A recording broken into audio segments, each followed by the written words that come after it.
Hello and welcome to Games Radar Plus's video review of Bloodborne. I am features editor David Horton. I'm joined by Ben Griffin. Hello. Who actually wrote our review, so obviously we're going to be talking to him about that today. And we're just going to be having a bit of a Q&A with Ben, going through his general feelings. So, Ben, we all know Bloodborne's lineage. It's the spiritual successor to Dark Souls. It's not a sequel, but it kind of takes similar sort of ideas, transposes them to a new world. Is it more than just a kind of grim Victorian Dark Souls? I don't think it is. It takes place in a new universe, it's a new story, but it uses the same mechanics as Dark Souls and Demon Souls. For instance, instead of collecting souls in this game, you collect blood, which acts as XP and currency as it did in Dark Souls and Demon Souls. So it's exactly the same thing, but it just has a fresh twist on things. But that's not a bad thing in my opinion. Yeah. So the overall, you're talking about more about the overarching structure of the thing rather than the structure, the moment-to-moment stuff. It's Dark Souls all over. But then we did give Dark Souls our It is famously the greatest game of all time. Yes, officially. Yeah.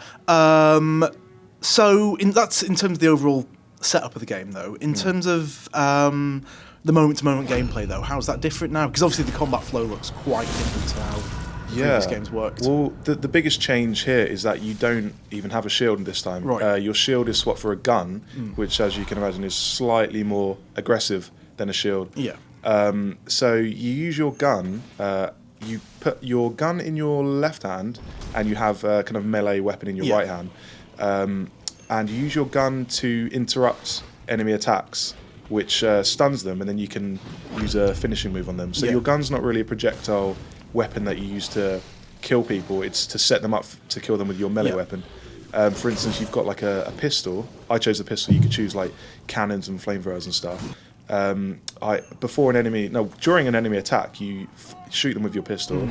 They fall to their knees, and then you can rush in with your axe and kill them, which is really fun. I will say the thing about Bloodborne is it's all about aggression and offense. I was going to say, it does sound a lot faster and more kind of proactive than Dark Souls. Because Dark Souls, you spent half the game hiding behind a shield and watching. Yes, there's none of that here. But to compensate for that, your stamina bar is really, really big. So you can, bounce around, dodge, do different rolls, and then attack, and then back off for your stamina to recharge. It's definitely more fast-paced. I actually kind of like it. I would find it hard to go back to Dark Souls now. So how does that tie into the overall challenge thing? Because we know Dark Souls is hard, but intelligently hard. Does it manage, given that fast-flowing aggression, does it manage to maintain the same sort of cerebral difficulty that Dark Souls kind of excelled with? Yeah, you can't just rush in with your axe or with your spike, your stake driver, which I'll detail in a bit. You can't just rush in and brainlessly swipe at everything, because you're going to get taken down. Yeah. But you do have to use a lot more flurries and combos and stuff, which is actually pretty good. For instance, here's a little example. Each weapon, or most of the weapons, are referred to as trick weapons. Yeah. Because when you press L1, it triggers a different kind of weapon mode, like a secondary function. Is like the big sort of fold-out razor blade thing we've seen in the axe. There's that. I roll with an axe, and that goes from a battle axe to an extended kind of war axe. There's like I forgot the name, but it's like a Tesla coil that when you trigger the secondary function, it electrifies. Brilliant. And the good thing about this is you can fold that into moves, so you don't back off, trigger it, and then back in. So you can almost like DMC style kind of a weapon switch mid combo on the fly. Kind of yeah. It's really, really good. Last point then. It's the second of two high-profile exclusives of Sony this year so far. The first having been The Order, which was a bit disappointing.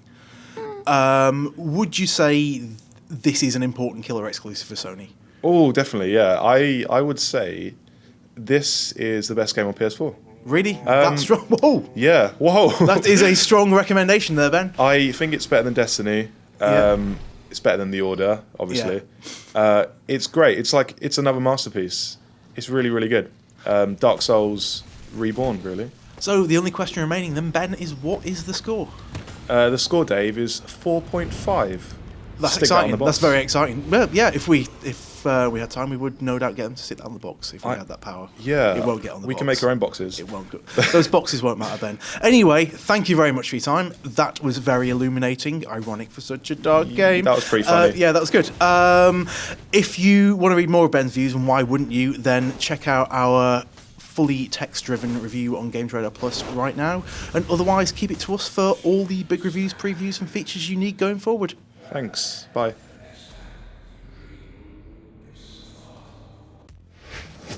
All right, folks, thanks for watching. And if you want to see more great GR Plus videos, well, our YouTube page is right over here. And if you want to get your READ read on, the GR Plus website is right over there.